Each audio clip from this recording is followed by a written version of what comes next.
रट्टा मारने का, जिसमें यूरोपीय कंपनियों का आगमन। पर एक बात ध्यान रखना, पेपर में जो प्रश्न बनेगा वो बहुत ही ऊपरी होगा, लेकिन बहुत डेप्थ में होगा। जैसे कंपनियों का क्रम, कंपनियों के नाम, कंपनियों की स्थापना, वो एक ऊपरी बात है। कौन कब आया, किसने क्या सुविधा प्राप्त की, वो कोई बड़े प्रश्न नहीं है। हालांकि हमें वो सारी बात पढ़नी है। जैसे आप जोर देते हो, जब भी आप अंग्रेजों को पढ़ते हो, तो अंग्रेजों में पढ़ते हुए हमारा ध्यान रहता है जॉन मेल्डन हॉल पे, कैप्टन हॉकिंस पे, सर थॉमस रो पे। अगर पूछ लिया जाए जिस समय ईस्ट इंडिया कंपनी की स्थापना हुई उस समय इंग्लैंड में महाराजा कौन था, और उत्तर लिखा है, वहीं उस लाइन में भी लिखा हुआ है। यही पढ़ते हैं ना, जब उसकी स्थापना हुई तो महारानी एलिजाबेथ ने उसे 9-15 साल के लिए परमिट दिया, और बाद में राजा जेम्स प्रथम ने उस परमिट को परमानेंट कर दिया। तो प्रश्न तो हर एक शब्द में है, जैसे वो समझना ही बस बात होती। जो लाइनें थोड़ी सी हैं उन्हें ढंग से पढ़ लेना। पर अभी मैं उस पर बात करने से पहले एक बात जरूरी समझनी है, तभी बात समझ में आएगी, बाकी बात रटने की है। लेकिन अब एक बात, ये एक ऐसी घटना है जो हमें विश्व इतिहास में पढ़नी है, और वो पहले ही चैप्टर में पढ़नी है, लेकिन अब वो यहाँ करनी पड़ेगी। गौर कीजिए, अगर मैं कहूँ भारत में यूरोपीय कंपनियों का आगमन जब हुआ, वो सदी कौन सी थी? रुकिए मैं लिखता हूँ, 14वीं, 17वीं, 18वीं, 15वीं। गलत है उत्तर, तीनों ही उत्तर गलत बता दिए। जो छूना था वो छोड़ दिया गया। ये देखो, वास्को डी गामा कब आया था? 98 में। ये सदी कौन सी है? मैंने इसलिए शब्द क्या बोला था? यूरोपीय लोगों का बोला था। ना अंग्रेज पूछा, ना फ्रांसीसी पूछा, ना कुछ नहीं, सिर्फ यूरोपीय लोग। कैसे? क्योंकि ऑथेंटिक व्यक्ति जिसने छुआ था कालीकट के बंदरगाह को एक व्यापारी के रूप में, वो 1498 है। कहने को तो बाद में बहुत लोग, Ralph Fitch, William Finch, captain Hawkins, बहुत पीछे चली गई बात। इसीलिए आप पढ़ते हो भारत में सबसे पहले आने वाले भी पुर्तगाली और सबसे बाद में जाने वाले भी, और टाइम था 1961, जब जवाहरलाल नेहरू ने गोवा पर सैनिक कार्रवाई करके उसे छुड़वाया था। तो बात, अभी हमारा टॉपिक है भारत में यूरोपीय कंपनियों का आगमन। ध्यान रहे, एक बहुत गहरी बात जो आपको समझनी है, वो थोड़ा सा मामला टेढ़ा है, लेकिन इतना नहीं कि बिल्कुल हम बात को समझ ही ना सकें। अब भारत में तो जो हम पढ़ रहे हैं, एक बात ध्यान रखना, अभी जो चीज ज्यादातर जिसको छुएगी, या तो वो इन तटों को छुएगी या वो बंगाल को छुएगी। ज्यादातर हमारा ये ना, या वो किसको छुएगी? सूरत को। क्यों? गौर कीजिए, पहली ही बात ये, ऐसा क्यों? समुद्री तट है, समुद्री तट है, खाड़ी है, और ये भी कांदला बंदरगाह जो आज बहुत प्रसिद्ध है, गुजरात से जुड़ा हुआ है।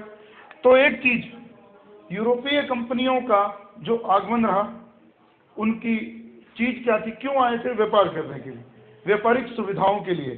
तो जो समुद्री यात्राओं से उन्होंने टच किया, क्यों इन्हीं को टच क्यों किया? क्योंकि वो किस रास्ते से आए थे? पानी के रास्ते आए, थल मार्गों से नहीं आए। और आप पढ़ते रहे हो, प्राचीन काल में हमारा इन थल मार्गों से भी व्यापार होता था, और व्यापार होने का रास्ता केवल यही था, ये नहीं था।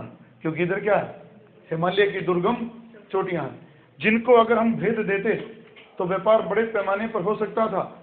हम ये भी पढ़ते हैं हमारा चीन के साथ व्यापार था, लेकिन वो यहां से नहीं, वो भी कहां से? यहां से होते हुए मध्य एशिया में। ये ध्यान रखना। पढ़ते हैं ना, जो जिला दर्रा, बोलन दर्रा, खैबर दर्रा, गोमल दर्रा, टुच्ची दर्रा, काराकोरम दर्रा। ये दर्रे क्या होते हैं? तंग रास्ते, पहाड़ियों के बीच में पगडंडियां, दर्रे, छोटे दर्रे, जो रास्ते से गुजरने का काम करते हैं, और व्यापारियों के लिए स्वर्ग थे वो। अब बात लाता हूं यूरोप में। भारत किस एशिया में है? एशिया के कौन से हिस्से में है? दक्षिण में। बेसिक कंसेप्ट याद रहे, और कोई खास बात नहीं। तो इसका मतलब, मैंने एक दिन एक चैप्टर बोला था जब पढ़ाया था, भारतीय संस्कृति का विदेशों में प्रचार। यहां मैं लिख दूं ईरान, और ये जो ऊपर एक बहुत बड़ी श्रृंखला है हिमालय की चोटियों की, जिसकी एक नुक्कड़ है हिंदू कुश पर्वतमाला। लेकिन एक बात, इसके पार जो बसा हुआ एरिया है, ये किस नाम से जाना गया? ये सारा एरिया मध्य एशिया। लेकिन एक बात, अब इसके थोड़ा और पार जाओ, एक छोटा सा टुकड़ा है तुर्की, और इसके बाहर बिखरा हुआ एरिया जिसको आप कहते हो यूरोप। अब हमारे पास टॉपिक क्या है कि यूरोप से लोग कहाँ आए? हिंदुस्तान। हमें दुनिया का और देश नहीं पढ़ना, पहले उनका क्रम। सबसे पहले जो आए पुर्तगाली, बहुत बड़ा प्रश्न ही यही है। दूसरे नंबर पर जो आए डच, तीसरे नंबर पर जो आए अंग्रेज, और चौथे नंबर पर जो आए डेन, और पांचवें नंबर पर जो आए फ्रांसीसी। बहुत बार ये IAS में प्रश्न आया हुआ है, इनका क्रम पूछता है वो।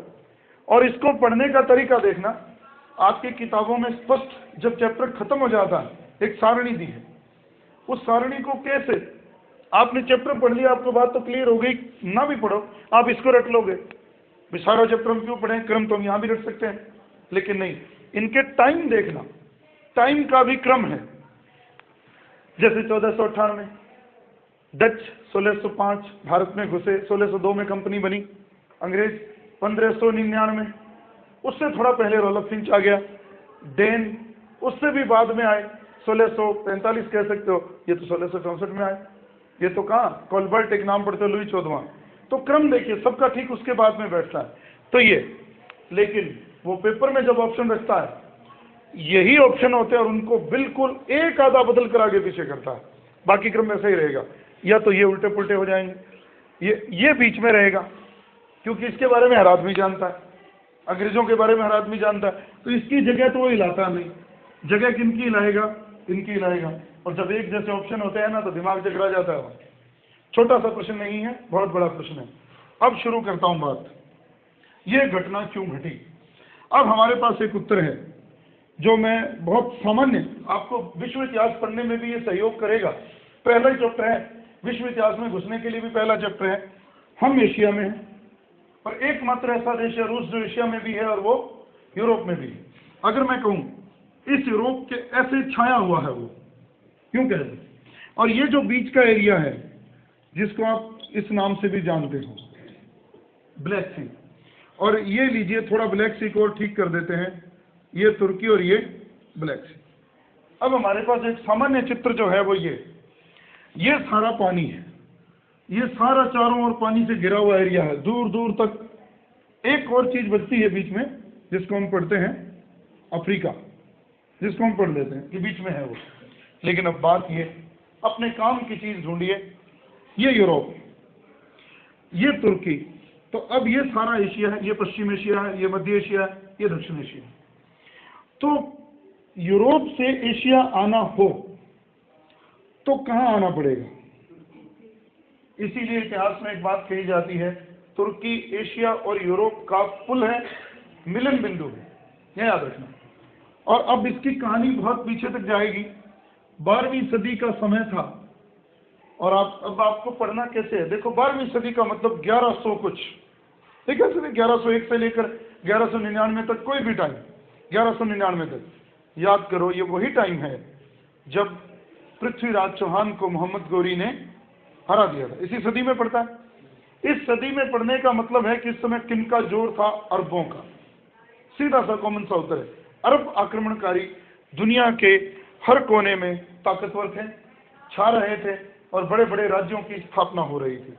लेकिन यहां जिसने स्थापना करी उस व्यक्ति का नाम था ये उस्मान।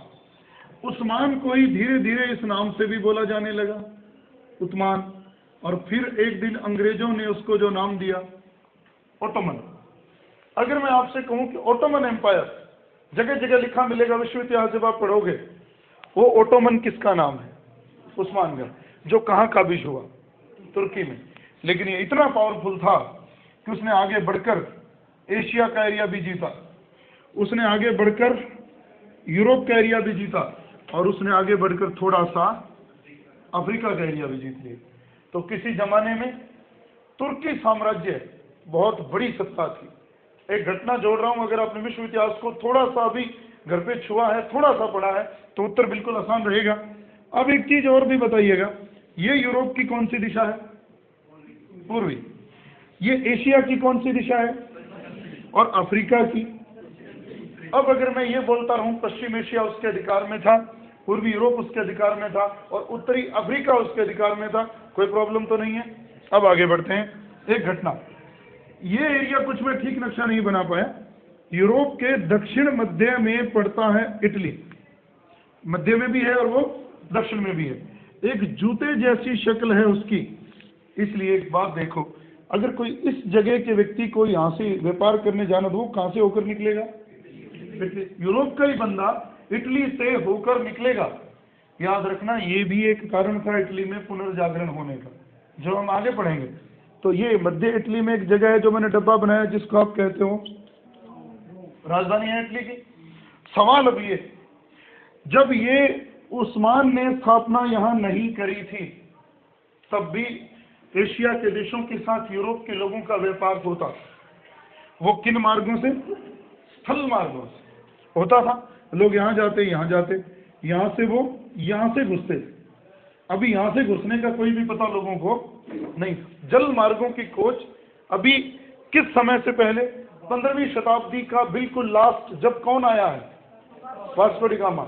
उससे पहले नहीं हुई। अब एक बात और, अब एक उत्तर हमें मिला, एशिया के बने हुए माल की डिमांड बहुत ज्यादा थी। कहाँ? यूरोप में। इसलिए व्यापार बंद करने की तो स्थिति थी ही नहीं। दूसरी बात, अब आगे बढ़ो, लेकिन जब ये एरिया बहुत मजबूत हो गया, तुर्की साम्राज्य बहुत मजबूत हो गया और इसने पूर्वी यूरोप को भी अपने में फंसा लिया, उत्तरी अफ्रीका को भी फंसा लिया, और इसको यानी कि इन देशों में जाने के रास्ते ब्लॉक कर दिए। किन्होंने? तुर्की राज्य ने। और तुर्की जो राज्य था वो किन का राज्य था? मुस्लिम राज्य था। अब दो घटनाएं, ये घटना हमने पढ़ ली। इससे क्या हुआ? यहां से व्यापारी निकलते, यहां से जैसे पहुंचते मुसलमान लोग उनको लूट लेते थे। व्यापारियों को नुकसान होने लगा, वो व्यापार छोड़ने लगे, लेकिन व्यापार की डिमांड तो बरकरार थी, वस्तुओं की डिमांड बरकरार थी। और अब घटना, इस घटना को कहा क्या जाता है? अगर आपने पुनर्जागरण पढ़ा है, कुस्तुनतुनिया पर तुर्कों का अधिकार, हाँ, ये घटना 1453। याद रहे, अगर आपने पुनर्जागरण को बीए में पढ़ा है या घर पे कहीं भी पढ़ा है, एक प्रश्न पूछा जाए, दो बातें याद रखना। यूरोप कब मध्य युग से आधुनिक युग में प्रवेश कर गया? किस घटना से? इस घटना से प्रवेश कर गया। कब यूरोप में पुनर्जागरण घटा? किस घटना से घटा? इस घटना से घटा। कैसे घटा? ये बिल्कुल ऐसे लग रहा है कि हमारे टॉपिक से टच नहीं है। मैं कहता हूँ इसी से ही टच होगी बात, इसी से ही बात निकल कर सामने आएगी।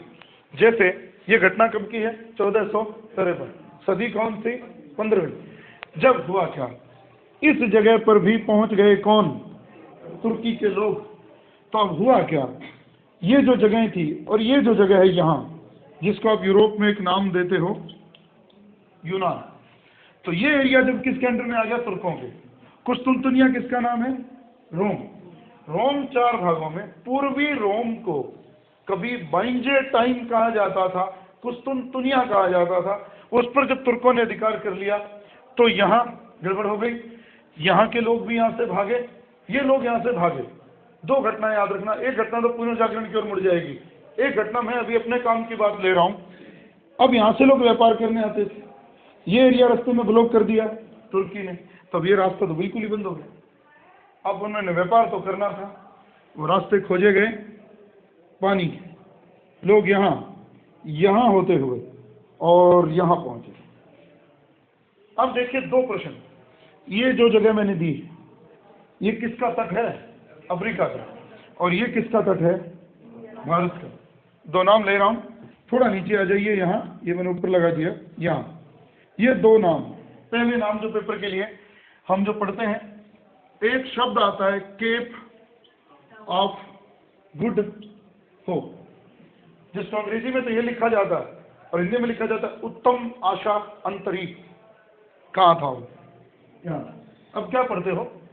सबसे पहले पुर्तगाल से निकला बार्थोलोम्यो, बहुत पुराना, दोबारा बात सीधी कर रहा हूँ, 1486 में पुर्तगाल में।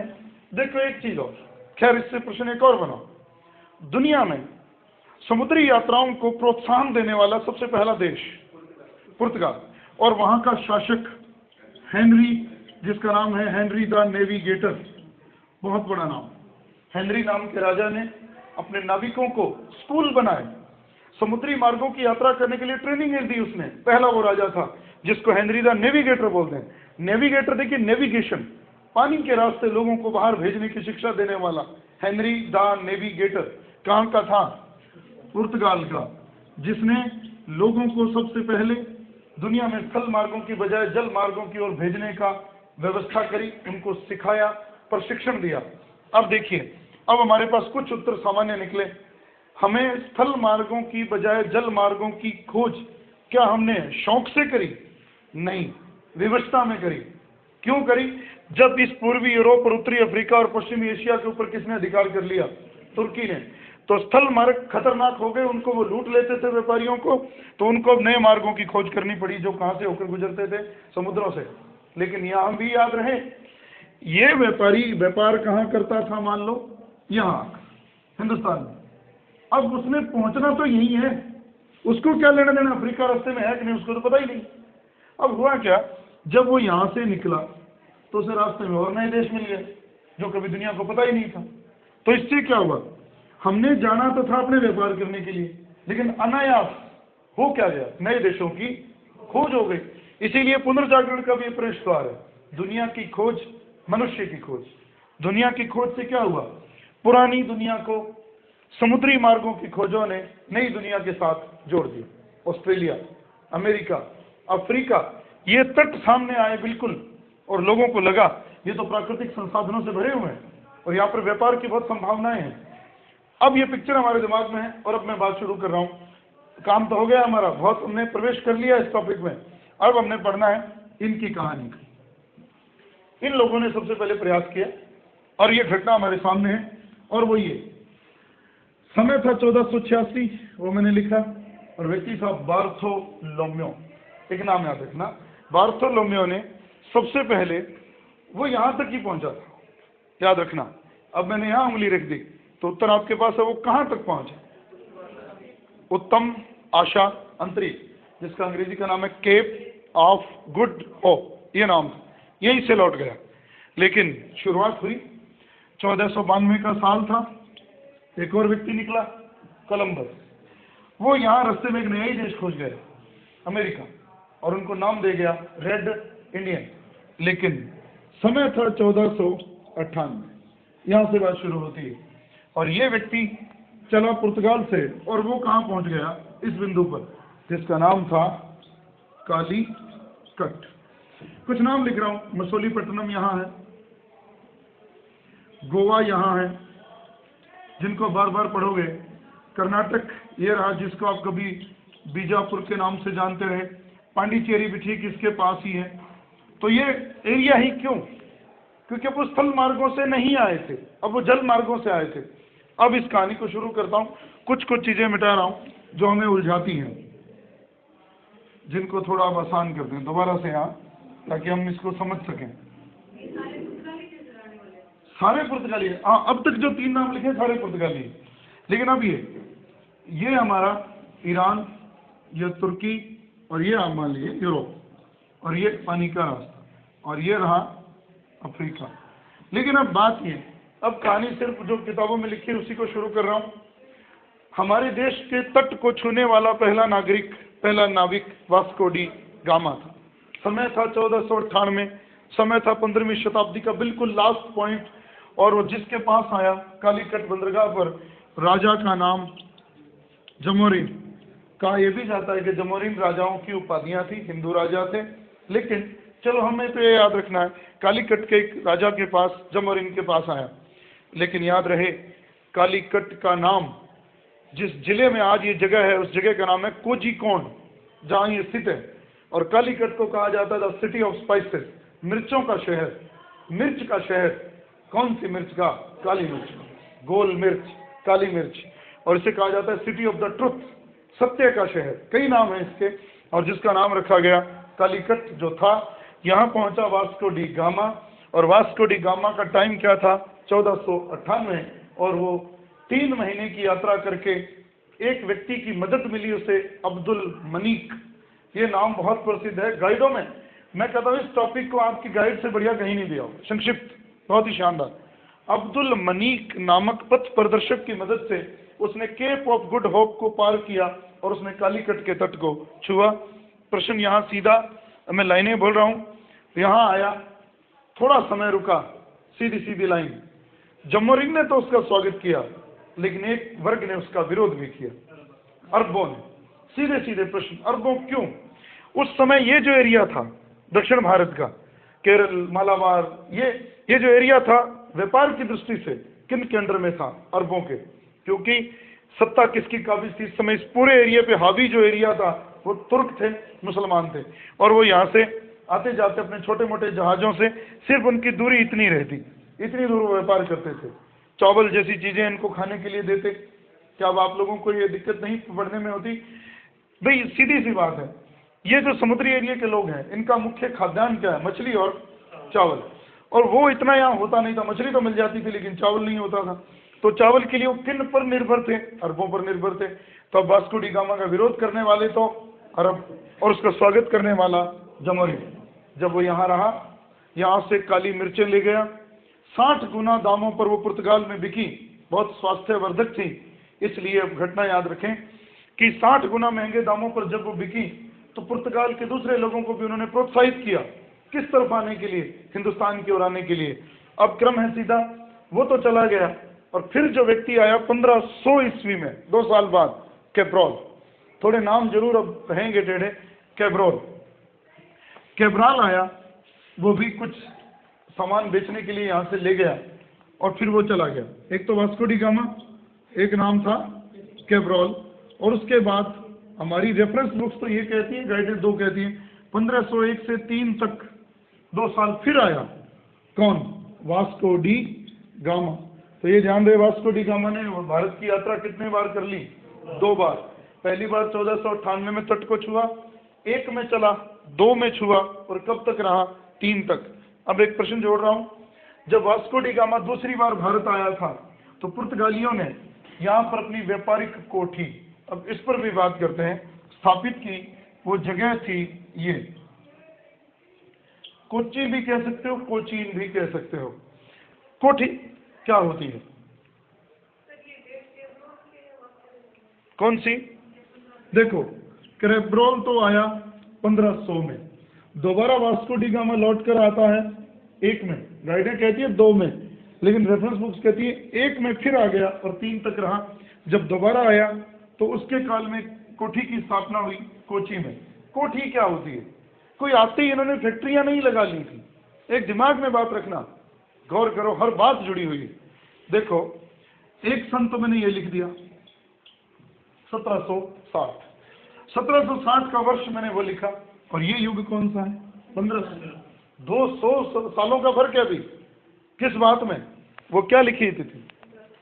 1760 किसके लिए प्रसिद्ध है? किस घटना के लिए? 18वीं शताब्दी का उत्तरार्ध, विश्व में एक बहुत बड़ा क्रांतिकारी परिवर्तन हुआ, औद्योगिक क्रांति। याद है? तो फैक्ट्रियां तो तब बनेगी ना जब वहां क्या होगी विश्व में? औद्योगिक क्रांति। तो व्यापारिक कोठी का मतलब क्या है? सिर्फ बंदरगाह के किनारे एक गोदाम, जहां यहां से खरीदा हुआ सामान रखा जाएगा और वहां से लाया हुआ सामान यहां बेचने के लिए भी वहां सुरक्षित रखा जाएगा, और उसकी सुरक्षा के लिए गोदाम की एक किले नुमा एक इमारत बना दी जाएगी, जिसको क्या नाम दे दिया जाएगा? व्यापारिक कोठी। और कुछ नहीं था। अब यहाँ व्यापारिक कोठी पहली कहाँ बनी? कोची में। अब है घटना, जब व्यापारिक कोठियां बन जाएंगी तो उनको संभालने के लिए भी तो कोई अधिकारी चाहिए। वो अधिकारी क्या कहा गया? गवर्नर। इसलिए कंपनी का भी वो गवर्नर था। तो अब एक बात याद रखें, 1498 में वो आया कोच्चि में। जब दूसरी बार वास्को डी गामा आया तो कोठी बनी, और पहला गवर्नर, जिसका नाम था, शॉर्ट में नाम लिख रहा हूं, डी अल्मेडा। इतना नाम याद रख लेना, डी अल्मेडा, 1505 से 1509। और अब बात ये, इस कंपनी का नाम क्या था? एस्टादो दा इंडिया। एस्टादो दा इंडिया, मैं नाम ले दूं, एस्टादो दा इंडिया तो थी इनकी, डचों की थी VOC, वेरिंगडे ओस्ट इंडिशे कंपनी।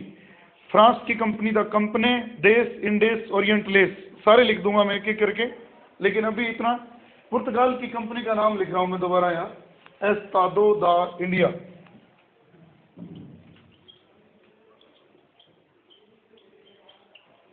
ये याद, चैप्टर मुश्किल है, कोशिश कर रहा हूँ आसान करने के, पर कुछ नाम वैसे ही रहेंगे। अब एक क्रम 1505 से 1509 तक पुर्तगाली बस्तियों का प्रथम गवर्नर कौन है? पहला गवर्नर फिर कौन है? डी अल्मेडा, ये याद रखना, डी अल्मेडा। और अब आ जाइए 1509 से 1515 तक जो रहा, ये नाम बहुत प्रसिद्ध है, अल्बुकर्क। दो नाम तो रटने हैं, यहीं से प्रश्न, बस पुर्तगालियों से 2-4 प्रश्न हो रहे हैं, कहानी चाहे कितनी बड़ी लिखी हो, लेकिन यहाँ बहुत कुछ चर्चा हमने अभी तक की है, उसमें ध्यान रहे। 1505 से पहला गवर्नर अल्मेडा, दूसरा अल्बुकर्क। टाइम नहीं आएगा पेपर में पहला या दूसरा, यही से गड़बड़ होती रही है बड़े बड़े पेपरों में। अब वो पहले ऑप्शन में ये रखता है अल्बुकर्क, तो अल्बुकर्क पहला नहीं है, पहला है डी अल्मेडा। अब इनके बारे में भी एक प्रश्न और, इसने क्या किया, ये नीति अपनाई, ब्लू वाटर पॉलिसी। ये होती क्या है, ये ध्यान देना। अल्मेडा ने अपनाई ब्लू वाटर। ब्लू वाटर किसका होता है? समुद्रों का। पानी नीला है, हरा भी है और नीला भी है, और शांत समुद्र जब आप देखोगे स्वच्छ और साफ, बीच में तो नीलापन होगा उसमें। अरब सागर की मैंने यात्रा करी है, मैंने देखा है, और मैंने वास्को डी गामा जिस जहाज से आया था वो जहाज भी देखा। एलिफेंटा की पहाड़ियां हैं जहाँ राष्ट्रकूटों की कला के नमूने हमें मिलते हैं बम्बई में। गेट वे ऑफ इंडिया जब कभी देखने जाओ, होटल ताज भी मैंने देखा, अंदर से तो देखना नसीब नहीं हुआ, बाहर से ही देखा, बहुत महंगा है वो। तो जब मैं किसी प्रोग्राम में गया था, 70-75 लोग हम गए थे, तो होटल ताज के पास बिल्कुल यूँ पास ही बने हुए हो गेट वे ऑफ इंडिया, एक बहुत शानदार प्लेटफॉर्म है जहाँ बहुत से अंग्रेज हिंदुस्तानी घूमने वाले लोग वहाँ खड़े हैं, और सरकार की हमारा जो नेवी है उन्होंने हम लोगों की सुविधा के लिए जहाज लगा रखे हैं। तब 35 रुपये लेते थे, 1 घंटा वो अरब सागर की यात्रा कराते थे, और वो एलिफेंटा तक दिखा के लाते थे। वास्को डी गामा जिस जहाज से आया था वो जगह दिखाते हैं, वो जहाज अभी भी 2 पहाड़ियों के बीच में बंधा हुआ है, वो वही जहाज है जिसके लंगर बंधे हुए थे, कपड़े बंधे हुए थे, वो होती थी ना चादरें सी फिल्मों में दिखाते हैं। और आजकल तो बहुत मशीनें आ गई, आधुनिक जहाज नहीं था, पर क्या वो देखते ही बनता है कि आदमी उस सदी में चला जाता है, बहुत ही शानदार। तो ब्लू वाटर पॉलिसी को समझने के लिए थोड़ी बात को और पीछे ले जाऊंगा। देखो, अब एक घटना अब आपके दिमाग में सीधे आनी चाहिए बिना बताए, ये रास्ता कौन सा था जिससे वो आया था? जलमार्ग। तो क्या अकेले पुर्तगाली आएंगे? दूसरों को भी तो आने का मौका मिलेगा। जब नए देशों की खोज हो गई, व्यापार के लिए कौन लालायित नहीं होगा, कौन अमीर नहीं बनना चाहेगा? जब वो लोग आएंगे तो टिकेगा कौन? जिसकी कौन सी ताकत मजबूत होगी? नौसैनिक शक्ति। जो पानी की ताकत पे काम करेगा वो टिकेगा। और यही चीज किसने महसूस की? डी अल्मेडा ने। तो उसकी पॉलिसी क्या? Blue water policy. Blue water policy क्या है कि आप अपने जहाजी बेड़े को इतना ताकतवर कर दो कि दूसरे आने वाले लोगों को आप हिंदुस्तान में जाने से रोक सको, और इसीलिए आप अपने व्यापार को बढ़ा सकते हो। कुछ घटनाओं को मैं बीच में लाऊंगा, और पुर्तगालियों के इस गवर्नर ने इसी नीति पर काम किया जिसका नाम था डी अल्मेडा। और उसने क्या किया? इस एरिया को मजबूत करने में लगा रहा, लेकिन उसने स्थल मार्गों पर ध्यान, इन अंदर के जमीनी स्थान पर ध्यान नहीं दिया। ये तो चला गया, इसकी पॉलिसी ज़्यादा समय नहीं टिकी, लेकिन इसकी पॉलिसी ने बहुत कुछ किया। पुर्तगालियों को टिकने की जगह दे दी, वो टिक गए एक बार। क्यों? उस समय यहाँ के व्यापार पर कब्जा किनका था अगर पूछूं? अरबों का कब्जा था। उस कब्जे को छुड़ाने में कामयाब कौन रहा? De Almeida. और यहाँ के लोग अपने व्यापार के लिए, अपने सुरक्षित व्यापार के लिए किन पर आश्रित हो गए? De Almeida. अगर मैं सीधा कहूँ तो पुर्तगालियों पर। क्यों? अगर ये इनको पैसा नहीं चुकाएंगे, इन्होंने लोगों से हफ्ता वसूली, चंदा वसूली करनी शुरू कर दी। किस एरिया में? पानी के एरिया में। अगर नहीं चुकाओगे तो आपके जहाजों को पहले कौन लूट लेगा? पुर्तगाली लूट लेंगे। इसलिए इन्होंने जो प्रथा चलाई, इसको कहते हैं कार्टेज पद्धति। कार्टेज पद्धति कहते हैं कि अब जो भी जहाज यहाँ से व्यापार करने निकलेगा वो कुछ पैसा किसे चुकाएगा? पुर्तगालियों को। और ये व्यवस्था किसने करी थी? इसने, डी अल्मेडा, जिसकी पॉलिसी है ब्लू वाटर पॉलिसी। इतनी सी बात को बस समझना। अब अगली बात, इसने तो ब्लू वाटर पॉलिसी अपनाई, लेकिन ये जब तक जीवित रहा ठीक चलती रही। जैसे ये मर गया, ये यहाँ से चला गया, काम खराब हो गया। ये आया अल्बुकर्क। बहुत प्रश्न है इससे, बहुत प्रश्न है। ये आया, इसने जल के बजाय महत्व किसे दिया? स्थल को महत्व दिया। कब आया था ये? 1509। इसने आते ही पहले 1510 में एक काम किया, गोवा पर अधिकार किया। पहली तो बात यही ध्यान में रखना, पिछली फर्स्ट ग्रेड में प्रश्न आया हुआ है। सन पूछा है इसमें, पुर्तगालियों ने गोवा पर कब अधिकार किया? ये बहुत बड़ा प्रश्न पिछले बार आ चुका है, रिपीट नहीं होगा, पर हमारे लिए फिर भी बहुत बड़ा प्रश्न है, थोड़ा ध्यान रखें। अब उत्तर देखिए, पहली कोठी कहाँ बनी थी? कोची।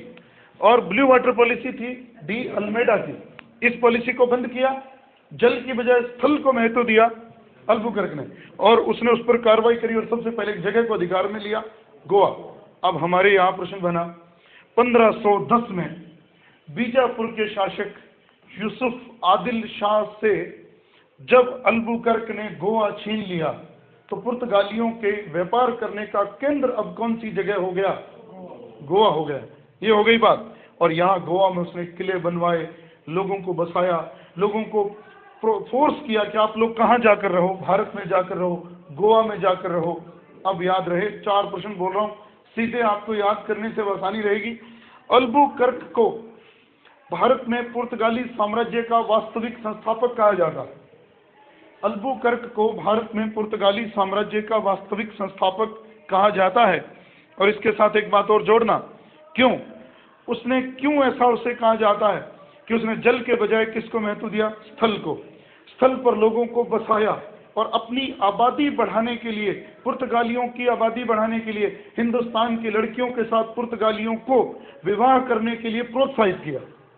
याद रखना, हिंदुस्तान की कन्याओं के साथ पुर्तगालियों को वैवाहिक संबंध बनाने के लिए फोर्स करने वाला, प्रोत्साहित करने वाला व्यक्ति भी अल्बुकर्क था।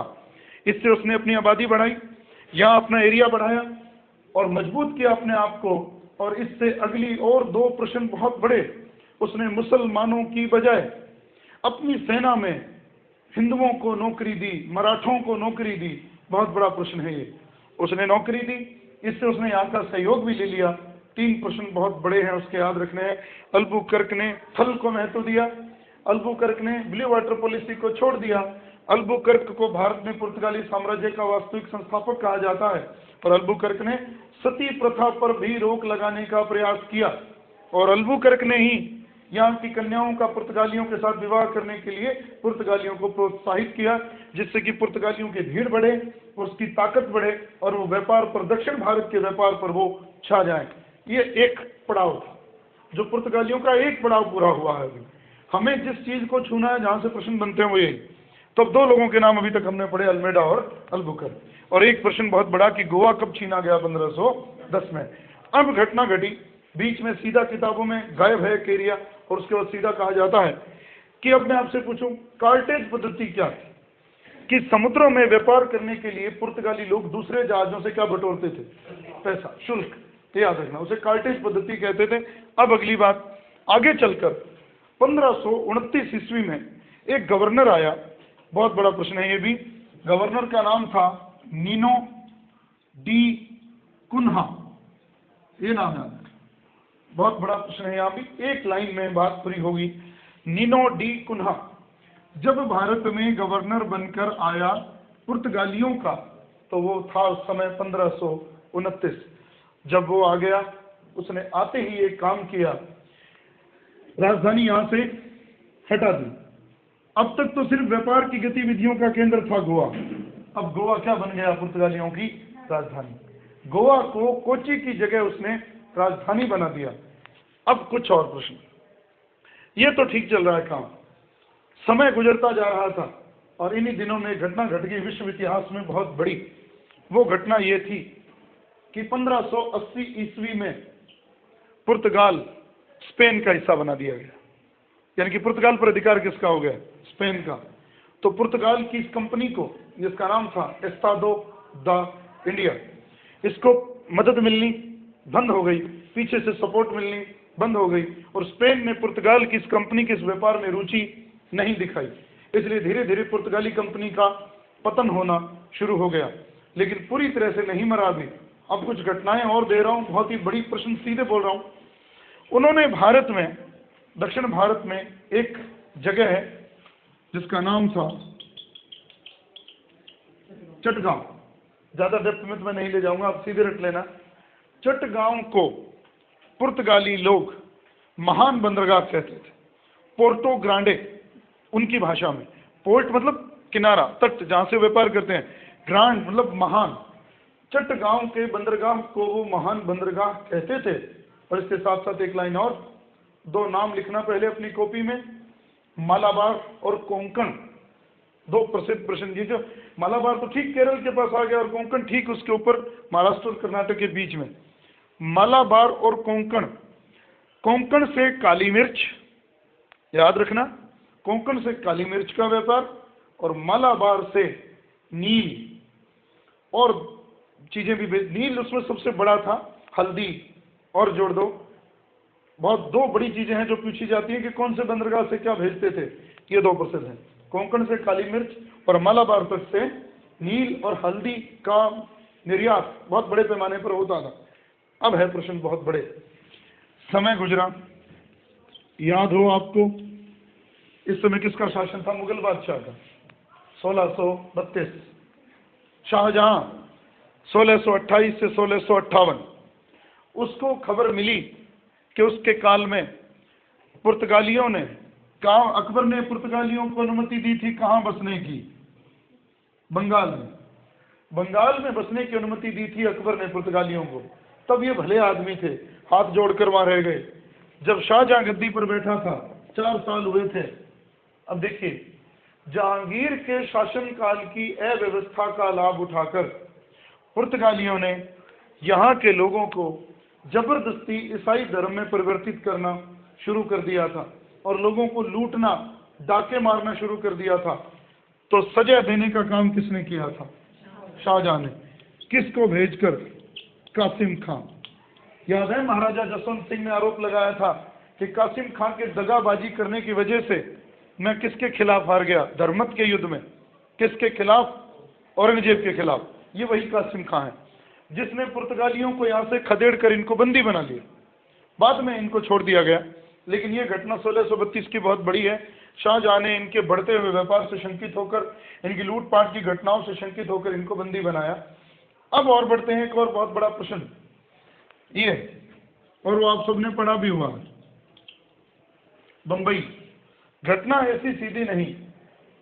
घटना क्या घटी? 1661 का समय था। 1661 के वर्ष में पुर्तगालियों ने क्या किया? पुर्तगाल की एक राजकुमारी थी, कैथरीन ब्रेगांजा, यह नाम याद रखना। यह प्रश्न मुझे लगता है इस बार आने की संभावना है, इसकी ना आए वो एक अलग बात है, पर बड़े बड़े प्रश्नों में आया है, बड़े बड़े पेपरों में आया है। 1661 में पुर्तगाल की राजकुमारी कैथरीन ब्रेगांजा नामक लड़की का विवाह ब्रिटेन के एक राजकुमार चार्ल्स सेकंड के साथ हो गया। देखिए, 2 देश रिश्ते में बंधे, एक तो पुर्तगाल और एक ब्रिटेन। तो दहेज कौन देगा? पुर्तगाल देगा। उसने दहेज दिया, और दहेज में क्या दिया? किसको? चार्ल्स सेकंड को। तो इसका मतलब तो ये हो गया कि बंबई जो है चार्ल्स सेकंड को पुर्तगालियों ने दहेज में दे दिया। तो चार्ल्स सेकंड या तो यहाँ के रहे, तभी तो समझे कैथरीन ब्रेगांजा, तो या तो ये रहे यहाँ आकर, वो रहा नहीं। उसने क्या किया? दहेज किसने दिया था? पुर्तगालियों को। अब ये घटना देखिए, दहेज में तो मिल गया, और उसने क्या किया? चार्ल्स सेकंड ने, उस समय उसके देश की भी तो एक कंपनी यहाँ शासन कर रही थी, ईस्ट इंडिया कंपनी, जो अभी अभी आई थी। और उसने क्या किया? ईस्ट इंडिया कंपनी को 10 पाउंड किराए में, और वो 10 पाउंड किराया क्या था? मासिक नहीं, वार्षिक किराए के बदले में बंबई किसको दे दिया? ईस्ट इंडिया कंपनी को। किसने दे दिया? चार्ल्स सेकंड ने। किससे मिला था? पुर्तगालियों से। कैसे मिला था? दहेज में। किसके साथ? कैथरीन ब्रेगांजा के साथ। तो वो तो दे दिया उसको दहेज में। और अब क्या हुआ? ईस्ट इंडिया कंपनी ने जब बंबई उनको मिल गया, तो उनका एक और प्रेसिडेंसी नगर बन गया। पहले तो 2 थे, कलकत्ता और क्या? कलकत्ता भी अभी बसा नहीं, कलकत्ता अभी बसा नहीं, लेकिन वो एरिया उनके अंडर में था। लेकिन हुआ क्या? पहली प्रेसिडेंसी बनी अब बड़ी दक्षिण भारत में अंग्रेजों की, बंबई। जब ईस्ट इंडिया कंपनी पढ़ाऊंगा तो उसमें सारी बात क्लियर हो जाएगी। तो बंबई को बसाने वाला व्यक्ति जो माना जाता है पहला, जब ये उनको दहेज में मिल गया, तो उन्होंने जिस व्यक्ति को वहां गवर्नर लगाया, वो व्यक्ति जिसने बंबई शहर बसाया, सिक्के ढाले, यहाँ बहुत से शहर के अंदर भवन बनवाए, लोगों को रहने के लिए परिवर्तित किया, ये नाम याद रखना। एक नाम तो सीधा याद करो, अंगियार, और पूरा नाम है ये गेरोल्ड अंगियार। प्रश्न आता है बंबई का संस्थापक, बंबई का संस्थापक, बंबई को बनाने वाला गेरोल्ड अंगियार। लेकिन बंबई मिला किससे? पुर्तगालियों, मिला उसे दहेज में, ये याद रखना। तो ये याद रहे, गेरोल्ड अंगियार ने बंबई को बसाया, बंबई शहर को वो रूप धीरे धीरे मिला, लेकिन उसकी नींव रख दी गई किसके द्वारा? ईस्ट इंडिया कंपनी के एक गवर्नर गेरोल्ड अंगियार के द्वारा। तो ये एक बेसिक कंसेप्ट था इनका, जो हमने पुर्तगालियों को पढ़ा। अब कुछ प्रश्न सीधे याद है आपको, मैंने कहा था जहांगीर वैसे तो एक बड़ी छोटी मानसिकता का मालिक था। गुरु अर्जुन देव जी की हत्या का आरोप उस पर है, राजौरी के हिंदुओं को दंड देने का आरोप उस पर है, और उसने कुछ गुजरात के जैन साधुओं को भी दंड दिया था, क्योंकि उसने बीकानेर के राय सिंह को यह भविष्यवाणी की थी कि 2 साल से ज्यादा जहांगीर का शासन नहीं चलेगा। तो अब याद रहे, जहांगीर ने फादर जेवियर से ईसाई धर्म की शिक्षा ली थी, याद है हमने तब बात करी थी। तो कहने का मतलब पुर्तगालियों ने राजाओं को भी प्रभावित किया था, और जिसके साथ संत जेवियर आया था उस गवर्नर का नाम था डिसूजा। ये नाम याद रहे, एक शब्द सिर्फ इतना, जहां लगा मिल जाए। फादर जेवियर किसके साथ आए थे? अल्फांसो डिसूजा, सिर्फ इतना याद रखिए, डिसूजा।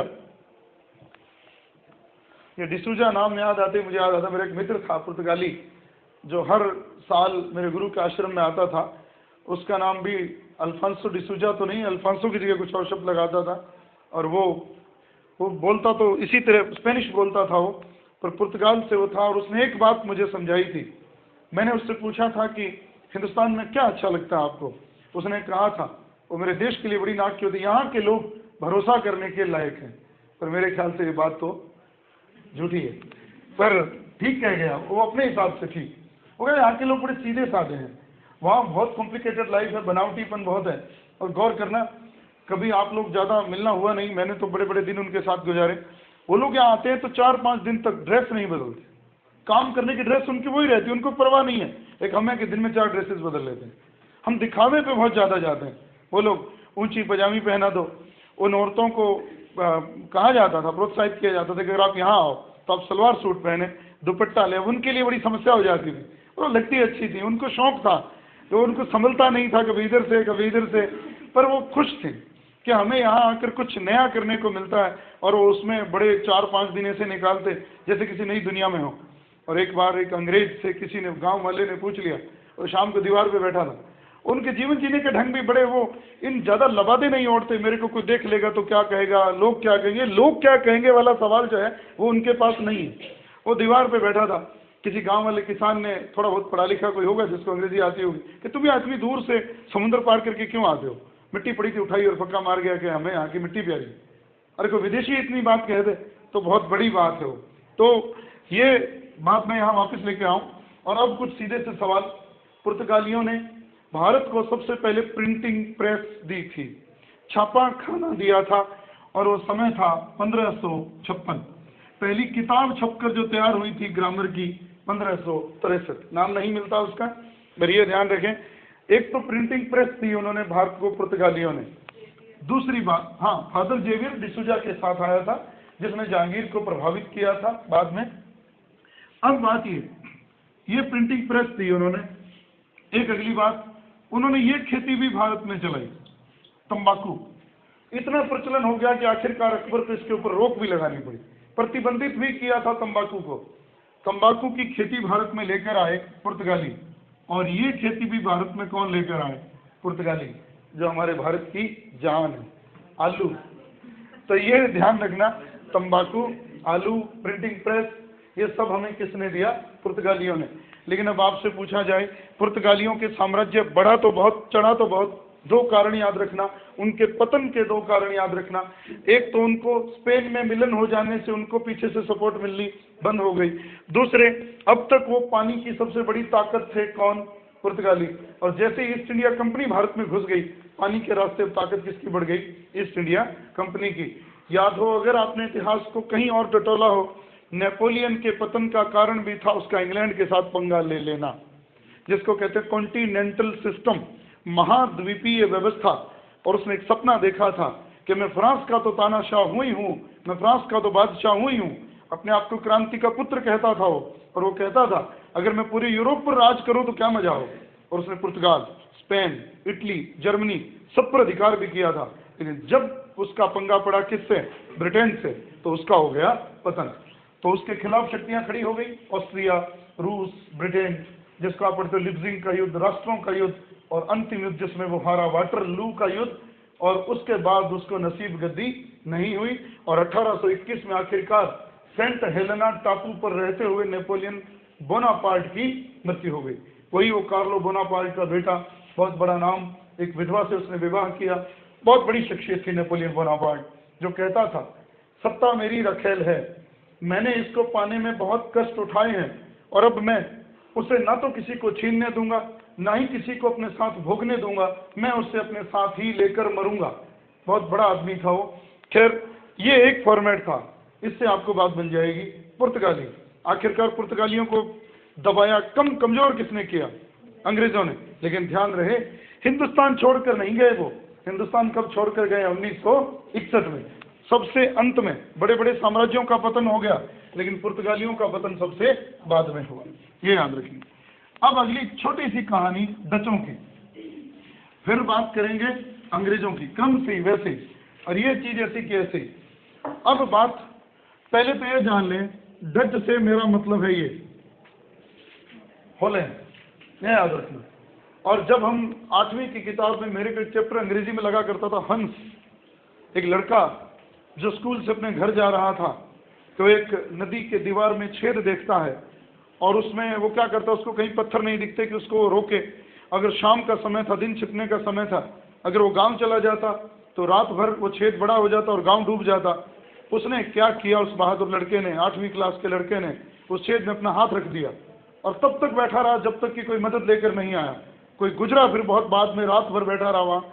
जब सुबह से लोग गुजरे तो उन्होंने कहा, उसने कहा कि आओ इसको रोको, इस छिद्र को। तब लोग आए, और उस हंस को बाद में बहादुरी का पुरस्कार भी हॉलैंड की सरकार ने दिया था। वो एक कहानी अंग्रेजी में थी, ये वही है हॉलैंड, जहाँ के लोग किस नाम से जाने जाते हैं, डच। एक डच लड़का था वो हंस, जिसका नाम था।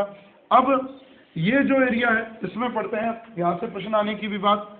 और अब अगर वो यूं ना पूछे, हम ये देख लें, एक प्रश्न जोड़ दूं, अकबर ने पुर्तगालियों के दर्शन, पुर्तगालियों से मिला अपने किस अभियान में, गुजरात अभियान में। पहली बार समुद्र के दर्शन भी उसने कहाँ किए, गुजरात अभियान में। लेकिन अब फिर याद रहे, पहला अंग्रेज तो ये था एक यात्री, रॉल्फ फिंच, 1585-86 के करीब।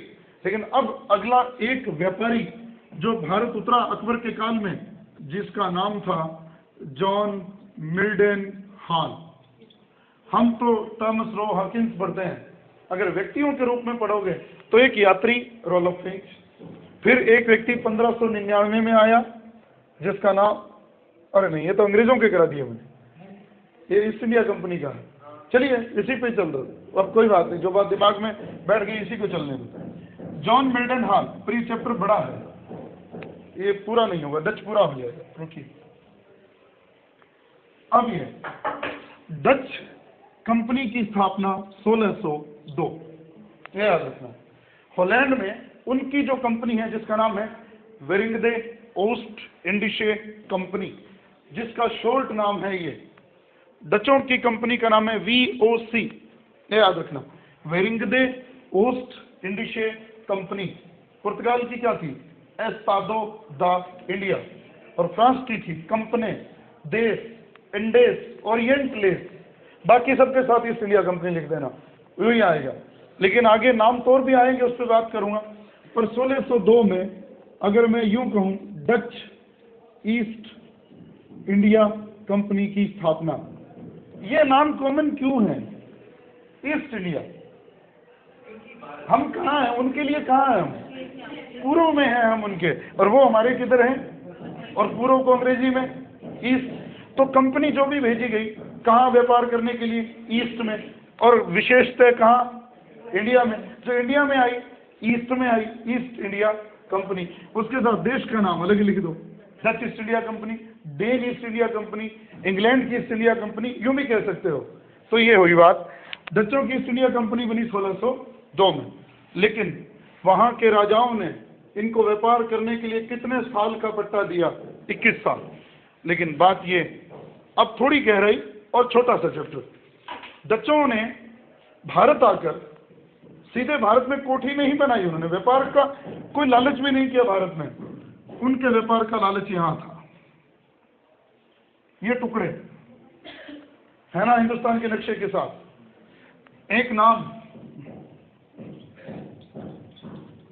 इंडोनेशिया, जिसको अगर मैं कहूं जावा, सुमात्रा, बाली, बोर्नियो, बहुत पीछे पड़कर आए हैं। दक्षिण पूर्व एशिया जिन्हें हम कहते हैं, और आपको याद हो रीट के पेपरों में भी आपने पढ़ा है कि वो एरिया मसालों के व्यापार के लिए बहुत प्रसिद्ध था। याद है ना ये लाइन? इसलिए अब प्रश्न यहां से बनाओ, किताब में तो नहीं है। डचों ने जब तक भारत में अपना व्यापार कायम नहीं किया, उनका व्यापार मुख्यतः किन वस्तुओं पर केंद्रित था? मसालों पर। और फिर वो विशेषतः कहां पर? इंडोनेशिया में। भारत में तो वो फंस गए लोगों के देखा देख, एक अंधी दौड़ में शामिल हो गए। वो किन की अंधी दौड़ में? देखो ये 1602 का टाइम आ गया है, इस समय एक और कंपनी की स्थापना भी साथ हो चुकी है। कौन? East India company.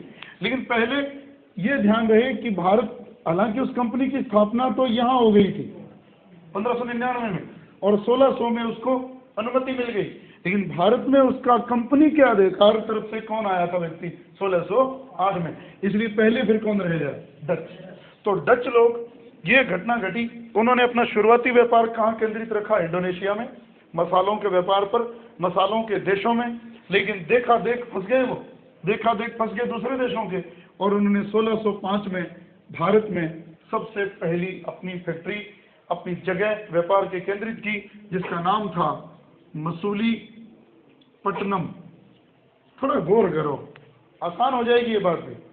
मैंने यहाँ लिखा था मसूलीपट्टनम, यहीं लिखा था, इसी जगह टिक लगाया था। अभी वो कहाँ केंद्रित है? तो फिर यहाँ से वो किधर आएंगे? उसी तट पर आएंगे वो। अगर इधर से आते तो इस तट को छूते।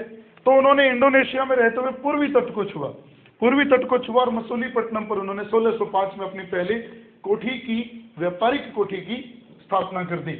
ये ध्यान रहे, भारत में डचों की पहली कोठी 1605, और उनकी उन गोदामों को, उनकी कोठियों को, फैक्ट्रियों को एक नाम दिया जाता था, फैक्टर। ये याद रखना। अब एक और बड़ा प्रश्न, एक सीधा सा शब्द लिख रहा हूं, आपको आसान कर देगा वो, पुसुविक चिको काबा, और इसी में डच खत्म भी हो जाते हैं। ये शब्द लिखो, एक आपकी गाइड में लिखा, क्रम दिया हुआ है, उसमें जाकर ढाल देना नाम, पुसुविक चिको काबा। कोई मैंने बनाया नहीं, एक एक अक्षर ले लिया मैंने, आपको आसान रहेगा। ये क्या था? उनकी कोठियों का टाइम है, क्रम है उनका। ये शब्द याद रख लेना, पेपर में क्रम आ जाए तो यही है। पुसुविक चिको काबा भी इसका नाम बनाते हैं, पुलिकट, याद रखना। पुलिकट, कुछ तो मैं भी भूल जाऊंगा इनके नाम, तो जैसे ची से चिनसुरा लिखता हूं, कोची, का से कासिम बाजार, कासिम बाजार ये हो गया, काबा जो लिखा हुआ है कासिम बाजार, कोची, चिनसुरा, पुलिकट, मसूलीपट्टनम है ये शायद शुरू से, और विमलीपट्टनम, वी से विमलीपट्टनम, और हाँ जी, हाँ सूरत, हाँ सूरत, पुलिकट, विमलीपट्टनम, ये एक और भी भूल गया मैं, एक तो कासिम बाजार पटना है, एक और कैसे नाम हो है वो आज पढ़ लेना, उसमें एक क्रम याद रहे, ये क्रम है। इनका टाइम भी है 1610, 15, 41, 45, 53, 63, 58, ये 1610, 1615, 1641, 1645, 1653, 63, 58 सबके साथ जोड़ देना। ये 10, 15, ये 16, 10, 16, 41, 45, 53, 63, 58, ये डचों का खाका ही इतना ही है। उन्होंने एक एक करके इन एरियो पर अधिकार किया, ये याद रखना। पुलिकट, सूरत, विमलीपट्टनम भी याद कालीकट है शायद, इस पर पक्का याद नहीं अभी। ये चिनसुरा, ये कासिम बाजार, और ये था कोची। एक नाम और है इसमें, अभी तक ही याद था, अब निकल गया दिमाग से। चलो इस पे तो बात कर लेंगे, लेकिन अब कुछ सीधे प्रश्न। ये तो क्रम आ सकता है पेपर में कि उनका कोठियां बनाने का क्रम बढ़ते क्रम में, या कौन सी कोठी उनमें से नहीं थी वो। पहली तो मसूलीपट्टनम, दूसरी है। अब कुछ सीधे प्रश्न। भारत में उन्होंने जिन जिन चीजों के व्यापार पर ज्यादा फोकस किया, वो मेन तो था सूती वस्त्र, ये याद रखना। लेकिन नील, शोरा और सूती वस्त्र, तीन चीजें बहुत बड़ी थी यहाँ से निर्यात करने की। यहाँ से खरीद कर अपने देश को भेजते थे, नील, शोरा, सूती वस्त्र।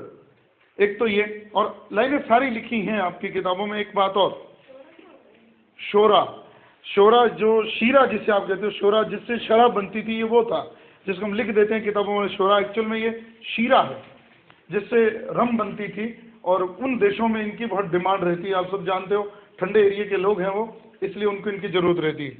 लेकिन अब बात इसमें और जोड़ूं, भारत में सूती वस्त्रों को निर्यात के रूप में बहुत बड़ा रूप देने वाले, इनके वस्त्रों के व्यापार को स्थापित करने वाले डच ही थे, जिन्होंने महत्व दिया वस्त्रों के निर्यात को। यानी कि निर्यात की वस्तुओं में सबसे ऊंचे दर्जे की वस्तु बनाने का काम वस्त्रों को डचों ने किया। हाँ, करीकाल, हाँ याद रखना, कैसे करीकाल है ये दिमाग में नहीं आता। बाकी तो यही है, पुलिकट, सूरत, विम्बलीपट्टनम, करीकाल, चिनसुरा और कासिम बाजार और कोची, ये है उसके क्रम है उनका जो लिखा। तो ये याद रहे। एक तो उन्होंने मालाबार तट से, वो जिसका करते थे व्यापार, वो ये था नील, और मसूलीपट्टनम से नील, याद रखना। डच लोग मसूलीपट्टनम से तो नील, ये याद रखना। और बाकी जो उनका दूसरा एरिया है, जो उसे हम कहते हैं, ये एरिया जो उनके पूरे अंडर में था, उसमें ये उनके लिए बहुत महत्वपूर्ण था। पुलिकट, ये उनके व्यापार के लिए बहुत महत्व रखता था। यहाँ पर उन्होंने एक फोर्ट भी बनाया था, ये याद रखना, गुस्तावल फोर्ट। थोड़ा चेक भी करना इसे। तो ये डचों का काम है। लेकिन एक प्रश्न जो इतने झमेले से सीधा आपको बाहर करेगा, डचों ने यहाँ पर सोने के सिक्के चलाए जिसका नाम था पेगोड़ा, ये याद रखना। डचों ने अपना व्यापार करने के लिए भारत में जो सिक्का चलाया, पेगोड़ा। और अब एक घटना जो बहुत बड़ी, हाँ ये याद रखना, डचों ने हार ली अंग्रेजों से। बहुत ही बड़ा प्रश्न सीधा रट लेना, बेदरा का युद्ध। डच बहुत महत्वाकांक्षी हो गए और उन्होंने अंग्रेजों से टक्कर ले ली, और अंग्रेजों के सामने वो टिक नहीं सके। 1759 में बेदरा के युद्ध में डच सदा के लिए अंग्रेजों से हार गए, और इस तरह से उनका खेल इंडिया से खत्म हुआ। उन्होंने सिर्फ ये कोठियां बनाई, व्यापार किया, भारत में सूती वस्त्र और इंडोनेशिया में मसालों का। एक नगर बसाया था डचों ने, इसको जीतकर 1613 में जकार्ता जीतकर उन्होंने एक नगर बनाया था जिसका नाम था बेटेविया। इतना नाम याद रख लेना, और इसमें कुछ नहीं। पर अब ये बताओ, क्या बात और जारी रखी जाए थोड़ी, क्योंकि ये टॉपिक एक दिन का ही मैं मानता हूँ इसे, लेकिन हमने थोड़ा आराम से इसको 2-3 बार रिपीट किया तो थोड़ा ये लंबा खिंचा है। अभी 1 घंटा ही हुआ, आधे घंटे में तो हम एक आध और कर सकते हैं। आखिर देखो, बोलने से कुछ आसान हो जाएगा, बाकी तो इसमें रखना है। मैंने पहले कई बार कह चुका हूँ मैं, पर बहुत कुछ हमने कोशिश करी है, प्रश्नों पर चर्चा करें। अब बात ये, अब हमें नक्शे की जरूरत नहीं, अंग्रेजों के बारे में हमने बहुत कुछ सुना है, लेकिन अपने टॉपिक का नाम क्या है? भारत में यूरोपीय वाणिज्यिक कंपनियों का आगमन। ये ध्यान रखना, पिछली बार एक प्रश्न भी आया था, वाणिज्यवाद। हमारे सिलेबस में भी है वाणिज्यवाद। वाणिज्यवाद क्या होता है? ये सीधा सा उत्तर, कमर्शियलाइजेशन, कमर्शियल एज क्या थी? एक ही लाइन में उत्तर है कि लोगों को अपनी वस्तुएं तो बेचो, खरीदो कम से कम, निर्यात को प्रोत्साहित करो, आयात को हतोत्साहित करो, कम करो। एक तो थीम थी उसकी। दूसरी थीम थी, कुछ भी बेचो, बदले में वस्तु नहीं लो, सोना लो। जिस देश के पास जितना सोना चांदी ज्यादा होगा, वो देश आर्थिक दृष्टि से उतना ही मजबूत होगा। इस पॉलिसी को ही क्या कहते हैं? वाणिज्यवाद। जब यूरोप में वो चली, कभी उसी युग में जब से ये सारी कंपनियां इस तरफ आई हैं। अब बात ईस्ट इंडिया कंपनी से बात करें, 2-3 नाम मैंने पहले लिख दिए थे, रॉल्फ फिंच, फिर नाम जॉन मिल्टन हॉल। समय था 1599, 7 वर्षों तक वो भारत में रहा और यहाँ से थोड़ा बहुत व्यापार करके ले गया। लेकिन अब घटना बहुत प्रसिद्ध यही साल था 1599। राल्फ फिंच पहले आया, उसके बाद आया था जॉन मिल्डन हॉल 1599। सवाल पूछा जाए 1599 में शासन किसका था? अकबर। इनके सन तो रटे होने चाहिए 1605 तक। कब से? 1556 से। अब बात ये, इसी वर्ष इंग्लैंड के कुछ व्यापारियों ने मिलकर एक कंपनी बनाई और उस कंपनी को अनुमति मिली 1600 ईस्वी में। किसकी अनुमति मिली? महारानी एलिजाबेथ, ये याद रखना। पट्टा मिला उनको 15 साल का, जिसे उसके बाद के राजा ने आगे और बढ़ा दिया, उसको लंबे समय के लिए बढ़ा दिया। कहीं 15 साल भी लिखा मिलता है कि 15 साल के लिए और बढ़ा दिया, लेकिन वो कितना ही बढ़ा दिया हो, आखिरकार 1833 में और 1813 में उनकी गतिविधियों पर रोक लगी थी। अगर आप आगे पढ़ो तो 1813 में कुछ व्यापारिक मामलों पर रोक लगी और 1833 में तो ईस्ट इंडिया कंपनी की व्यापारिक गतिविधियां पूरी तरह से समाप्त कर दी गई थी और ईस्ट इंडिया कंपनी का शासन 1858 में समाप्त कर दिया गया था। अंग्रेजों का शासन खत्म नहीं हुआ, केवल किसका शासन खत्म हुआ? East India. नाम ही बदला, खत्म कुछ नहीं हुआ। कान इधर से पकड़वाया गया, गवर्नर को क्या कहा गया? वायसरा, और कुछ नहीं। तो यहाँ बात ये रखें आप, एलिजाबेथ ने 1600 ईस्वी में ईस्ट इंडिया कंपनी को अनुमति दी कि आप कहाँ जाकर व्यापार करें, दुनिया के बराबर खड़े हो जाएं और पूर्वी देशों में जाएं, और विशेषकर ठिकाना बनाया गया हिंदुस्तान। अब कुछ पेचीदा प्रश्न हैं, उनको मुश्किल है, प्रश्न 3 ही है लेकिन मुश्किल है। इस कंपनी की तरफ से और किसकी अनुमति से? इसकी अनुमति से। समय था 1608 और जो व्यक्ति आया था जिसका नाम था कैप्टन हाकिंस। विवाद क्या है? पेचीदगी क्या है? अगर मैं दोनों लोगों के साथ एक शब्द लगा दूं, राजा जेम्स प्रथम का दूत ही ये था और जेम्स प्रथम का दूत ही सर टॉमस रो था। सवाल गड़बड़ हो गया। थोड़े दिन पहले मैं कह के गया था captain Hawkins east India company की तरफ से आया था, यही बात कही थी। थोड़ा दिमाग लगाओ, बात में फर्क क्या है। जेम्स प्रथम में, जिसको आप कहते हो टॉमस रो, उसको तो जेम्स प्रथम ने भेजा। ये जो व्यक्ति था कैप्टन हाकिंस, बंदा किसका था? ईस्ट इंडिया कंपनी का। अनुमति किसके लेकर आया? जेम्स प्रथम। तो अनुमति तो दोनों व्यक्ति किसके लेकर आए? जेम्स प्रथम की। लेकिन वो किस कंपनी की तरफ से आया था अधिकार मांगने के लिए? ईस्ट इंडिया कंपनी की ओर से आया था 1608 में। अब थोड़ी सी बात कहानी है, वो बना लेते हैं कहानी। 8 में आकर वो किससे मिला? किसका शासन था इस समय? जहांगीर का। लेकिन एक प्रश्न में पहले यही जोड़ दूं, एक तो हमने नाम पढ़ा कैप्टन हाकिंस और एक नाम हमने पढ़ा सर टॉमस रो। पहला ही प्रश्न, राजस्थान से तो ये जुड़ा हुआ, ये जहांगीर से कहाँ मिला? अजमेर में। तो कैप्टन हाकिंस कहाँ मिला? आगरा में। ये याद रखना, कैप्टन हाकिंस भी फारसी का अच्छा ज्ञाता था, लेकिन वो मिलता कहाँ है जहांगीर से? सर टॉमस रो ने भी फारसी सीखी और वो उससे कहाँ मिलता है? और वो बात भी किस भाषा में करता है? फारसी में। ये ध्यान रखना। लेकिन पहले ये आया 1608 में। अब आपकी गाइड में लिखा उलझाएगा आपको, उसको ठीक कर दूं। अनुमति किससे मांगी व्यापार करने की? मिली, अनुमति मिली, लेकिन वापस ले ली। गौर करना, 1608 में अनुमति मिली। 1608 में मिलते ही जहांगीर को भड़काने वाले कौन थे? पुर्तगाली। उन्होंने भड़का दिया, कहे तो लुटेरे हैं, और जहांगीर ने वो अनुमति वापस ले ली। लेकिन इन्हीं दिनों अंग्रेजों ने एक काम किया, ये जगह थोड़ा सा यही पेचीदगी है जो आपको क्लियर कर दी। सूरत में जब उनको जहांगीर से अनुमति नहीं मिली तो उन्होंने क्या किया? सूरत में कुछ पुर्तगाली जहाजों को हराया, उनका दमन किया, उनके ऊपर जबरदस्ती अधिकार किया और कहां पर अपनी व्यापारिक कोठी स्थापित कर ली? सूरत में। गौर करना, बात पेचीदगी क्या है? अनुमति तो मिली, वापस ले ली गई, किनके भड़काने पर? तो इन्होंने करी जबरदस्ती।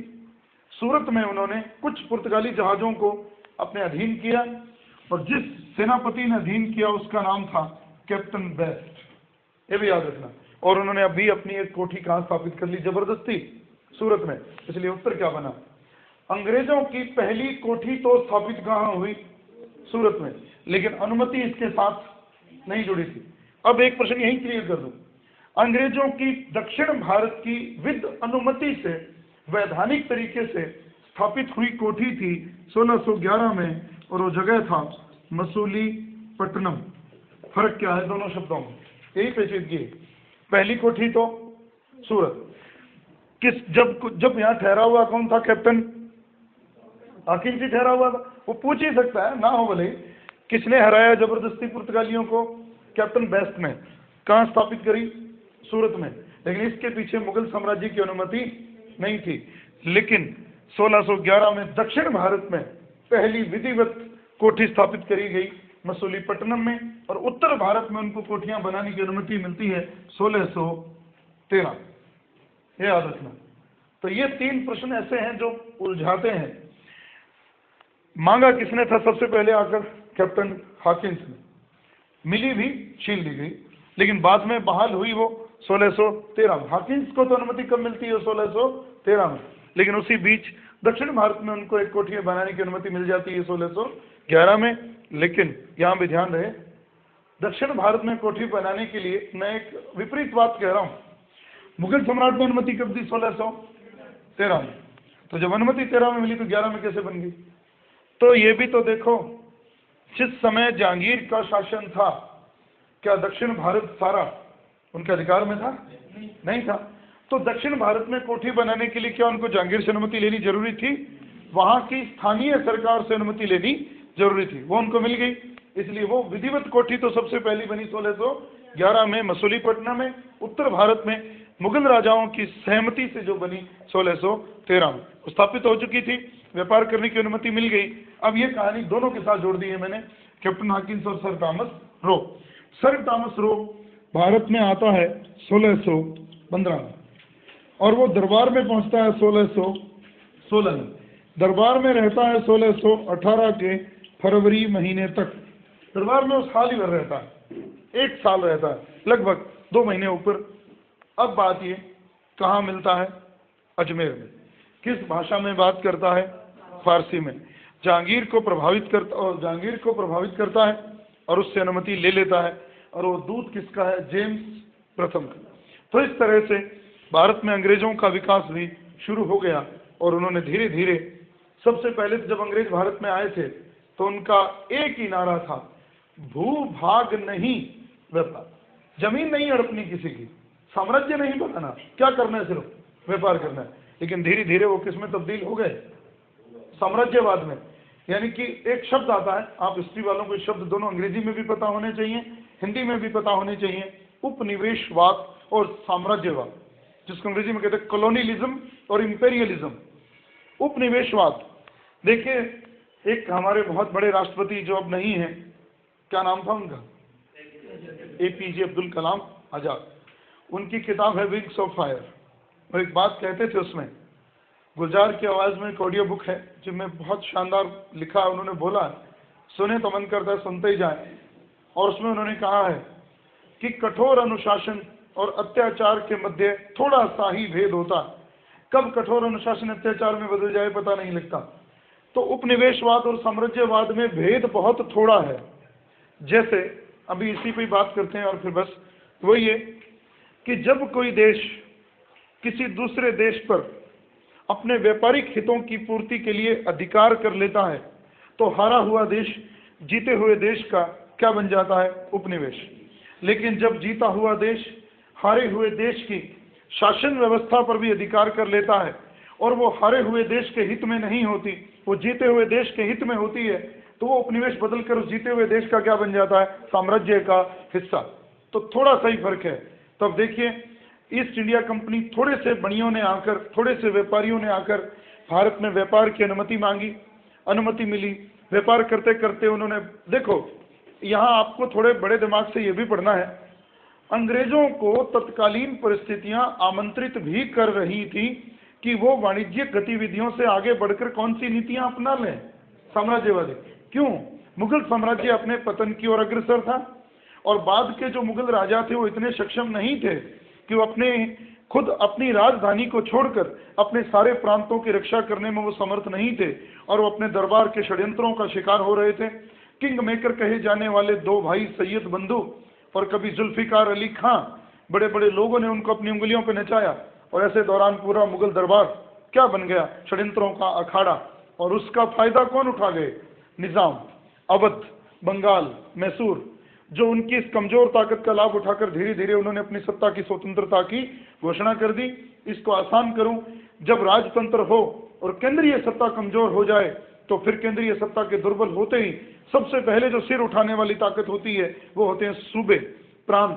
तो यही कुछ हुआ, प्रांतों में अलग अलग सत्ताएं स्थापित हो गई, जिसमें बहुत बड़ा नाम है बंगाल का मुर्शिद कुली खां, जिसके ही आगे चलकर वंशजों में कलाइव से लड़ने वाला सिराजू दौला, जो हम अगले चैप्टर में पढ़ने वाले हैं।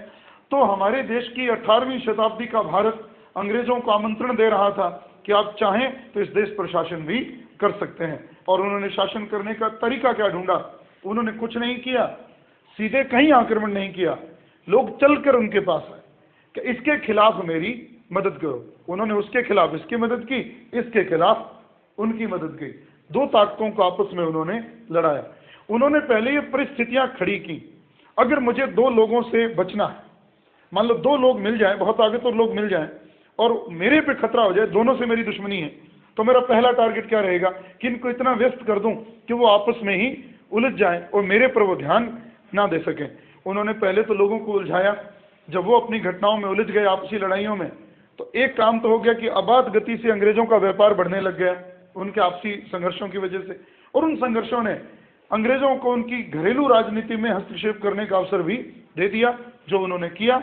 और आखिरकार जीत तो उनकी होनी थी, क्योंकि कुशल योद्धा थे उनके पास, अच्छे हथियार थे उनके पास और अच्छे बेड़े थे उनके पास, और जिसकी वजह से उस समुद्रिक शक्ति बनने में उनको कोई नहीं रोक पाया।